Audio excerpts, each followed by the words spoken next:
날씨가 제법 뜨겁고 무더워지고 있습니다. 아마 이런 상태가 앞으로 계속 올 텐데 그때 우리는 한겨울이 그리워질지도 모릅니다. 그 시원한 그런 겨울, 뜨겁지 않은 겨울이 생각날 수도 있습니다.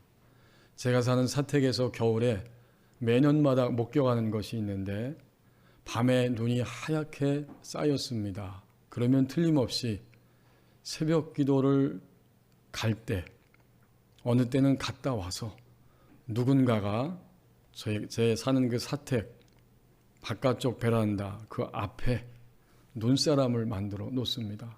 누가 만드는지는 여태 몰라요. 하지만 항상 해마다 겨울에 하얀 눈을 뭉쳐서 그것을 잘 예쁘게 다듬어서 이 얼굴에 눈도 만들고 코도 만들고 입도 만들고 어느 때는 거기다 뭔가를 딱 꽂아서 눈사람이 참 제법 아름답게 어울리는 눈사람을 만들어 놓습니다. 우리는 그 눈사람이 어떻게 만들어졌는지 상상이 갑니다. 눈을 굴리고 굴려서 그 눈이 쌓여지면 그것을 잘 다듬어서 눈사람을 만들었을 것입니다. 하나님이 오늘 이 주일에 우리에게 주신 오늘 본문 말씀 1절을 보십시오. 믿음도 쌓여가는 힘입니다. 1절에서 오늘 하나님의 사람 에스겔은 담대하게 가장 위대한 고백을 증언으로 외치고 있습니다. 여호와의 말씀이 내게 임하여 이르시되, 우리가 주님을 믿고 살아갈 동안 이것처럼 위대한 고백은 없다는 것을 점점 앞으로도 실감하게 될 것입니다. 내가 하루를 살아가는데 여호와의 말씀이 내게 임하여 이르시되, 이것이야말로 그리스도인들이 아침을 시작하고 하루가 지나가면서 저녁에 때때로 한낮에도 고백할 수 있는, 또 고백해야 하는 가장 위대한 고백이요 증언입니다. 도대체 누가 나에게 말하고 있느냐? 세상도 말하고 나 자신도 말하고 사람들도 말하는데 그 모든 것들을 다 귀로 기울이면서 들을 때 우리는 그것을 다 종합하고 나서 분명히 여호와께서 이 모든 상황에 대해서 내게 이르시되, 만약 이렇게 외칠 수 있다면 우리는 가장 위대한 정상적인 믿음의 길을 현재 가고 있는 하나님의 백성일 것입니다. 여기에는 과정이 있죠. 여호와의 말씀이 내게 임하여 이르시되는 과정이 담겨 있는 거예요. 먼저 에스겔이라고 하는 하나님의 사람 성도가 힘들고 도전이 있고 고달픈 일들이 일어나고 있지만 거기서 나는 하나님과의 끈을 놓치지 않고 하나님과 교통하고 있다. 그랬더니 하나님이 내게 뭔가를 사인을 주시고 내게 다가오셨다. 그리고 나서 최종적인 단계는 내게 이렇게 말씀하셨다라고 증언하면서 확신하면서 자신의 인생을 살아갑니다. 이런 과정이 이 1절에 다 담겨 있는 거예요. 에스겔서 1장 1절에서 3장까지에 보면 에스겔이 2차로 바벨론 땅에 포로 생활하면서 그는 마침내 거기서 사명을 받고 선지자로 부름을 받았습니다. 하나님이 다가오셨어요.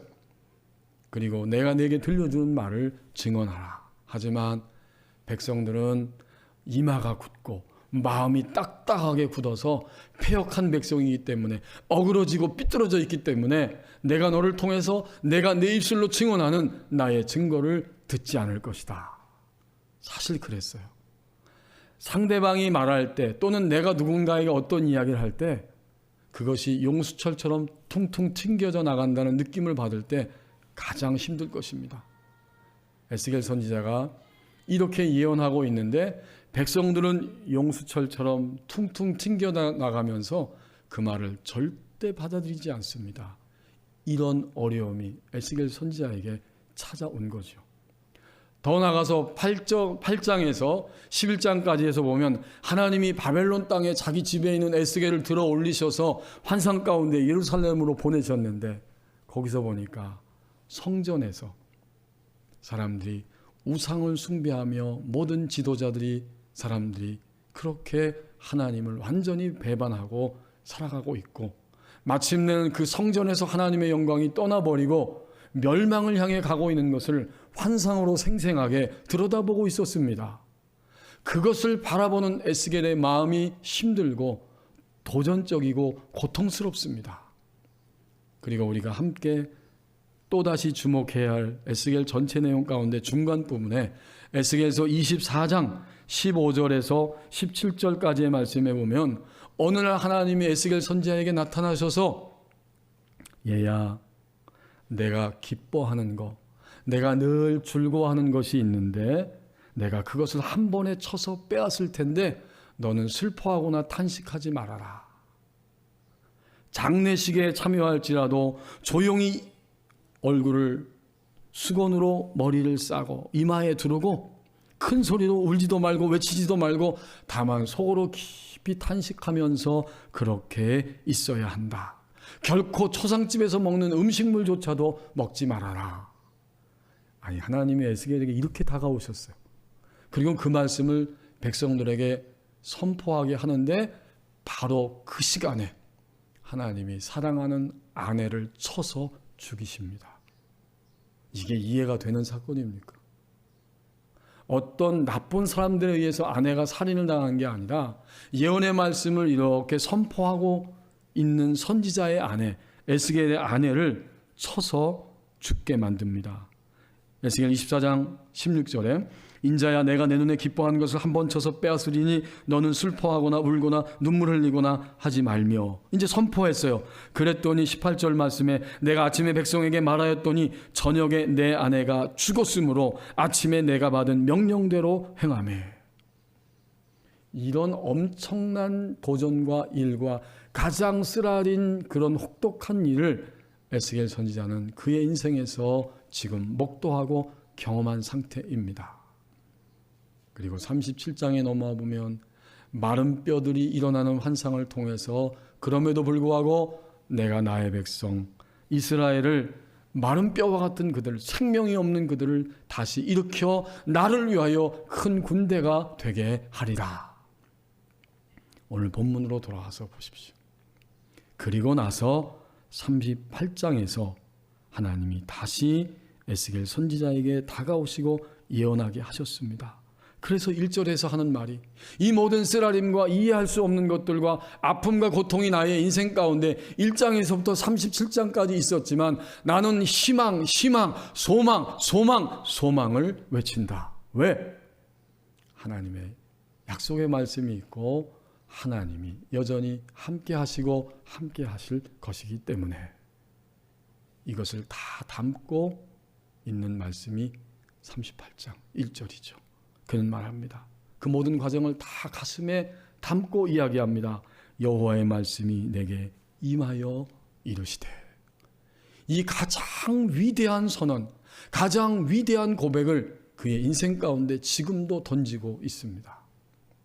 오늘 예배하는 우리들은 어떻습니까? 코로나19 시대를 함께 겪으며 살아갑니다. 현재 나의 믿음은 어디에 있습니까?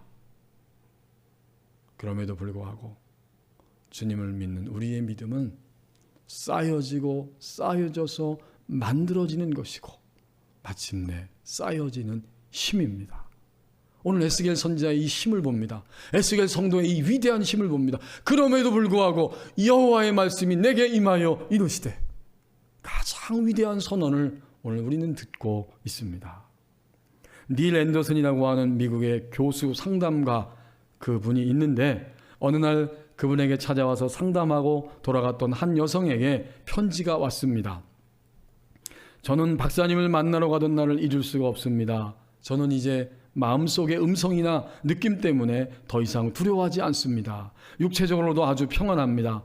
사단은 여러 번 옛 생각을 되살아나게 해서 저를 다시 공격하려고 했지만 제 안에 있는 그의 요새는 완전히 깨어졌습니다. 박사님이 하신 말씀을 절대로 잊지 않겠습니다. 박사님은 하나님과 저 자신에 대한 부정적인 생각은 사단이 제 마음에 심어준 거짓말이라고 가르쳐 주셨지요. 예수 그리스도를 통해서 사단을 책망하고 모든 악한 생각을 제거할 권세를 제게 하나님이 주셨다고 말씀해 주셨습니다. 이 사실을 믿기까지는 제게 많은 시간이 걸렸습니다. 전적으로 믿기까지는 시간이 걸렸습니다. 그러나 최근에 저는 마귀와 싸우기로 결심했습니다. 그리고 마침내 승리했습니다. 스스로 제 문제를 아주 맑은 정신으로 해결할 수 있다는 것이 너무나 놀랍습니다. 박사님의 도움에 깊은 감사를 드리며 또 다른 많은 사람들이 평화를 찾고 주님을 신뢰하고 사랑하고 믿도록 그들을 도와주심에도 깊은 감사를 드립니다. 그리스도 안에서 자유를 향해 가고 있는 한 여성 신자의 편지였습니다. 그 고백 가운데 이 부분이 제 마음에 도전을 줍니다. 이 사실을 마음속에서 전적으로 믿기까지는 시간이 걸렸습니다. 믿음도 쌓여가는 힘입니다. 2절 말씀을 보십시오. 대적자를 향해 얼굴을 들 수 있다고 말씀합니다. 하나님이 에스겔에게 인자야 사람의 아들아 이야기하시면서 너는 마곡 땅에 있는 그 왕 고객의 얼굴을 향하여 그에게 예언해라. 이 말은 얼굴을 들라는 이야기죠. 여러분, 얼굴을 든다는 것은 상대방을 향한 당당함이고, 또 오늘 2절 말씀의 맥락에서 보면 그 대적자를 향해서 지금 규탄하면서 그를 심판하면서 던지는 이야기입니다. 그러니까 그 당시에 마곡이라고 하는 땅이 있는데 이스라엘 저 북쪽 끝쪽 가장 북쪽에 있는 그 나라가 바로 마곡 땅입니다. 그런데 그 마곡 땅은 다시 풀어서 이야기하죠. 로스와 메섹과 두발 지역을 포함하고 있고, 그 로스, 메섹, 두발 지역을 포함해서 마곡 땅을 다스리는 왕의 이름이 곡입니다. 우리가 좀 낯설긴 하지만 그 왕의 이름이 곡이에요. 그래서 마곡 땅에 있는 왕 곡에게 얼굴을 향하여 예언해라. 이 곡은 곧 오고 오는 세대에 하나님의 백성들이 하나님을 향해 나갈 때에 유혹하고 넘어뜨리는 대적자들을 의미하고 있죠. 그를 향해서 얼굴을 들고 예언하라는 거예요. 얼굴을 든다는 것은 그를 심판하고 그를 쳐서 심판을 선언한다고 하는 의미입니다. 우리에게도 대적자가 있죠. 우리가 하나님을 믿고 이 땅에 살아가는 동안 우리의 믿음을 유혹하고 우리를 위협하고 하나님의 품 안에서 벗어나도록 유혹하는 그런 대적자들이 끊임없이 있습니다. 이때 우리는 어떻게 해야 되느냐? 얼굴을 들어야 한다. 그리고 얼굴을 들 수 있다. 여러분, 얼굴을 들기까지는 또한 과정이 있습니다. 처음에 우리는 얼굴을 들지 못하고 다만 나에게 찾아온 그 대적, 그것에 대해서 두려워하고 불안해하고 근심하게 됩니다. 이게 우리의 모습이에요. 그것이 내 내면 안에 있는 외로움이든지 슬픔이든지 또 회의적인 생각이든지 아니면 바깥에서 우리를 위협하고 있는 경제적인 어려움이든지 여러 가지 모든 것 다 포함해서 대적자가 딱 오는데 우린 믿는 사람이잖아요. 믿는 우리가 그것을 바라볼 때 얼굴을 들고 그것과 처음에는 맞서지 못합니다. 오히려 주눅이 들어서 고개를 숙이게 됩니다. 우리가 사람과의 관계에 있어서도 누군가를 미워하면 그 사람에 대해서 정당하게 온전한 얼굴로 잘 쳐다보지 못하지. 또 누군가에게 우리가 죄를 지면 그 사람을 향해서 얼굴을 잘 들지 못합니다. 그런 거로 오늘 2절 말씀에서 하나님이 에스겔에게 고객에게로 얼굴을 향하여 들어라. 그리고 그에게 예언을 선포하라 하는 말씀은 우리에게 주신 말씀이에요. 어떤 대적이든지 얼굴을 들어라. 들게 된다는 거예요. 처음에는 두려움과 염려와 불안함 때문에 얼굴을 들지 못하지만 두 번째 단계에 들어가서는 마침내 이 모든 대적들이 내 앞에 있지만 반드시 이 대적을 이길 수 있는 방법이 있다. 그것을 믿게 되는 거죠. 그 방법은 하나님에게 있습니다. 하나님에게는 반드시 방법이 있다. 이것을 우리 속사람이 뚜렷하게 인식합니다. 전에는 그냥 두려움 자체였어요. 하지만 하나님에게는 방법이, 길이 있습니다. 언젠가 우리는 그것이, 그리고 사실 지금도 어느 정도 분명히 하나님에게는 길이 있고 뜻이 있고 방법이 있다. 이렇게 믿어지게 되죠. 이 그만큼 올라온 거예요. 그리고 나면 마침내 그때부터 우리는 얼굴을 들고 하나님의 길과 방법을 향해 드디어 달려갈 수 있게 됩니다. 이것이 과정이에요. 유세비우스라고 하는 초대교회 그 역사가가 베드로, 예수님의 12제자 가운데 베드로가 어떻게 죽음을, 마지막을 맞이했는지 그 전승을 기록해 준 기록이 있습니다. 베드로는 로마에서 복음서에 있는 것처럼 항상 아내를 데리고 다니는 베드로였는데, 아내와 함께 그가 믿음 때문에 결국 로마의 박해 아래 살아가다가 체포를 당했다고 합니다. 드디어 죽게 되는데 아내를 먼저 죽이려고 하는 거죠. 죽어가는 아내를 향해서 로마 군인이, 군사가 이야기하기를 예수님을 부인하면 놓아주겠다. 이런 회유의 목소리를 베드로가 들었습니다. 즉시로 부인에게 이렇게 말했다고 합니다. 내 사랑하는 아내여, 주님을 기억하시오. 그러면서 오히려 아내의 순교의 죽음을 격려하는 이러한 행동을 보였다고 합니다. 아내가 죽었어요. 마침내 자신의 차례가 왔죠. 그는 이렇게 외쳤습니다. 한 가지 부탁이 있어. 나는 십자가에 그대로 매달릴 자격이 없어. 나를 거꾸로 십자가에 매달아 주시오. 그렇게 부탁하고 드디어 거꾸로 매달립니다. 그는 거꾸로 매달린 상태에서 손을 들고 주님을 찬양하면서 마지막 자신의 생명을 드렸다는 그런 기록이 전승으로 남아 있습니다. 그의 마지막은 하나님께 영광이었어요.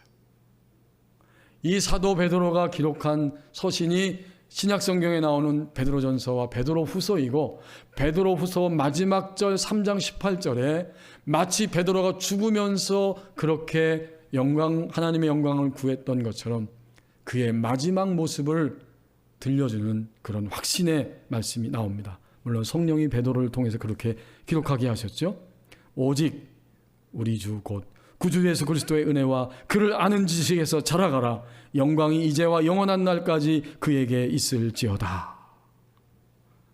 베드로는 우리가 아는 것처럼 3번 주님을 부인했습니다. 얼굴을 당당하게 들고 너도 예수에게 속한 자지 라고 말하는 사람들을 향해서 얼굴을 들지 못하고 두려워하면서 나는 그 사람을 모릅니다. 그리고 그 사람을 저주하였어요. 예수님을 저주까지 했어요. 하지만 그가 하나님의 길을 달려가고 하나님의 품에 안길 때의 모습을 보십시오. 그는 대적자 앞에서 얼굴을 들었습니다. 그리고는 당당하게 하나님의 영광을 드러냈습니다. 하나님의 길로 달려간 것입니다. 대적자를 향해 얼굴을 들 수 있다고 말씀합니다. 3절과 4절 말씀을 보십시오. 이기라고 주신 날들을 이기며 살아간다고 말씀합니다. 하나님이 에스겔 선지자를 통해서 선포하시기를, 주 여호와께서 이같이 말씀하시기를, 로스와 메섹과 두발 왕, 고기죠. 고가 내가 너를 대적하여.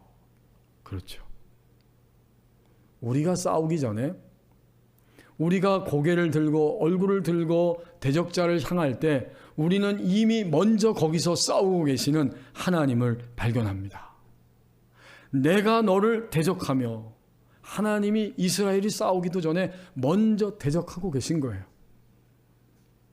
우리가 고개를 들면 하나님이 이미 거기서 싸우신다는 사실을 보게 되고 깨닫게 되고 확신하게 될 것입니다.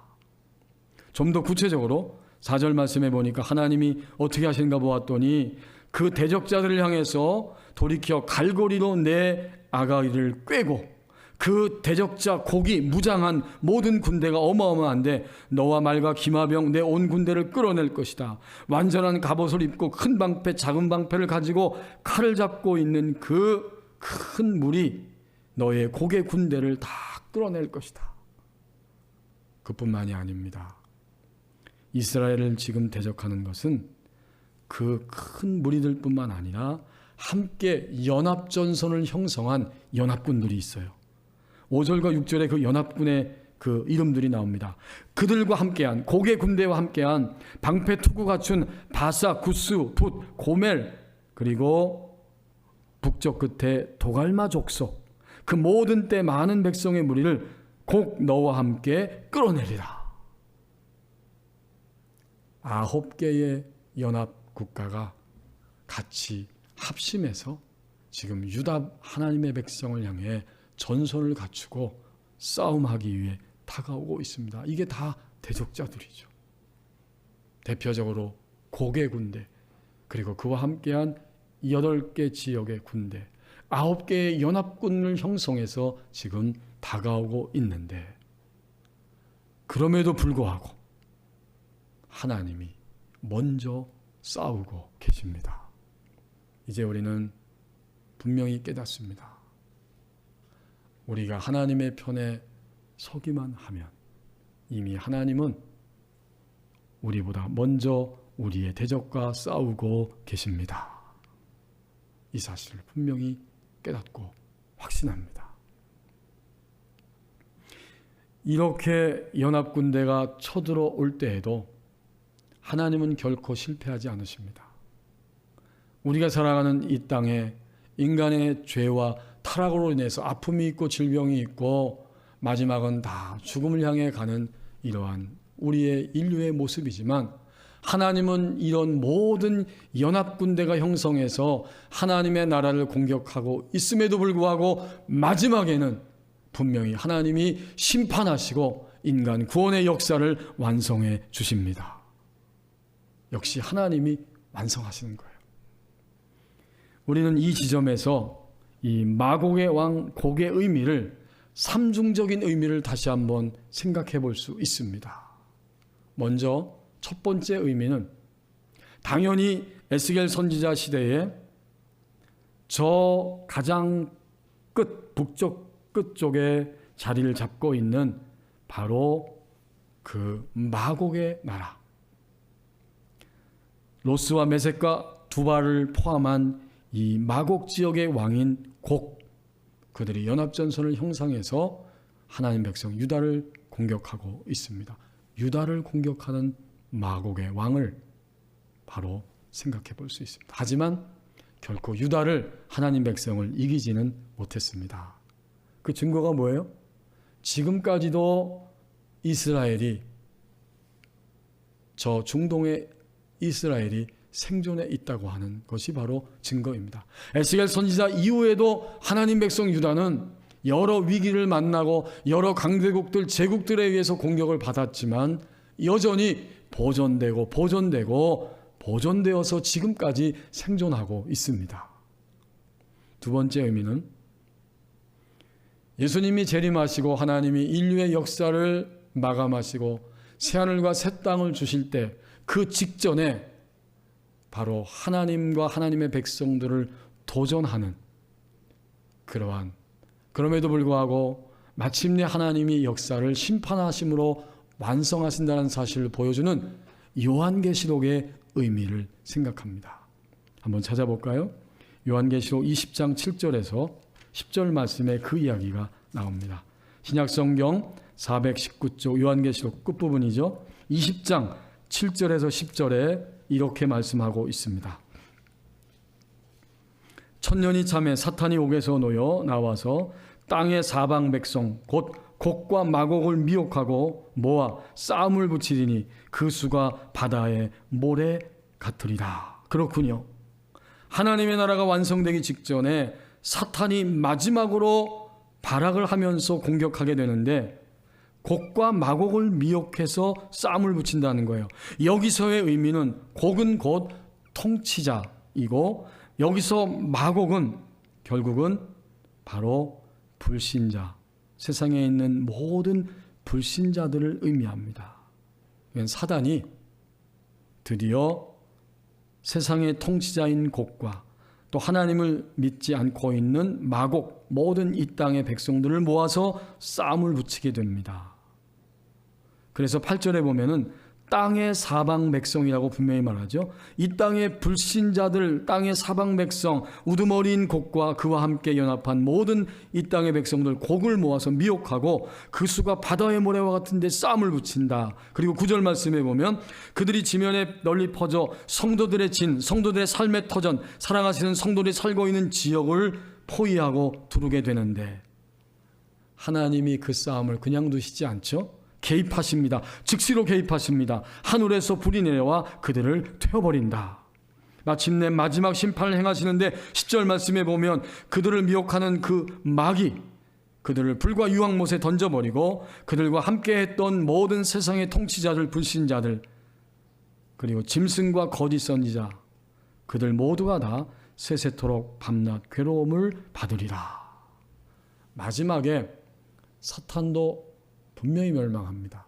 사탄과 함께 곁에 서서 함께 공격하고 하나님을 대적하고 백성들을 공격했던 세상의 모든 악한 통치자인 힘을 가진 짐승, 그리고 끊임없이 거짓을 퍼뜨리면서 하나님 백성과 사람들을 속인 이단들과 거짓 선지자들도 세세토록 밤낮 괴로움을 받는 그 유황 불못에 영원한 지옥에 던져질 것이다. 하나님이 마지막의 역사를 반드시 승리로 마감하실 것입니다. 이제 다시 에스겔 38장 본문으로 돌아와서 보십시오. 그렇게 두 가지 의미, 이중적, 역사적인 의미, 그리고 마지막 시대의 의미를 알고 3절, 4절을 보니까 이 곡, 로스와 메섹과 두아랑 곡, 내가 너를 대적한다, 이 말씀이 실감이 납니다. 그리고 갈고리로 내 아가리를 꿰서 너의 군대, 그리고 너와 함께한 모든 연합군의 군대들까지도 내가 다 대적하고 멸망하여 끌어낼 것이다. 이것이 이중적 의미이고, 그렇다면 오늘을 살아가는 현재적 의미, 우리에게 향하신 현재적 의미가 있습니다. 그게 뭘까요? 우리가 오늘 주님을 믿고 여러 대적자들과 맞서면서 믿음을 지키고 삶을 지키며 나가는데 거기에는 마곡의 왕 곡과 같이 눈에 띄는 큰 대적도 있고 여전히 연합군대를 형성한 가지가지의 작은 대적들이 우리에게 있다는 의미입니다. 다르게 표현하면 우리가 주님을 믿으면서 우리 각자는 다 언제나 나를 휘청거리게 할 만큼 나를 위협하고 공격하는 주된 마곡의 왕 곡과 같은 대적이 있고, 그리고 연합전선을 형성해서 때때로 자주자주 가끔씩 나를 공격하는 가지가지의 대적자들이 있습니다. 이것이 현재적 의미입니다. 우리는 큰 대적, 곡에 의해서 항상 휘청거려요. 주된 대적이에요. 우리 다 그 약점이 있어요. 어떤 성도님에게는 분노, 어떤 성도님에게는 물질, 그렇죠? 어떤 성도님에게 있어서는 게으름, 이 치명적인 그러한 그 곡의 공격, 큰 대적이 있어서 우리는 거기에 여전히 휘청거립니다. 다른 건 다 괜찮아. 근데 그 문제만 내게 다가오면, 그 일만 내게 다가오면, 그 사람만 내게 다가오면 휘청거리고 맙니다. 큰 대적이죠. 주요 대적이에요.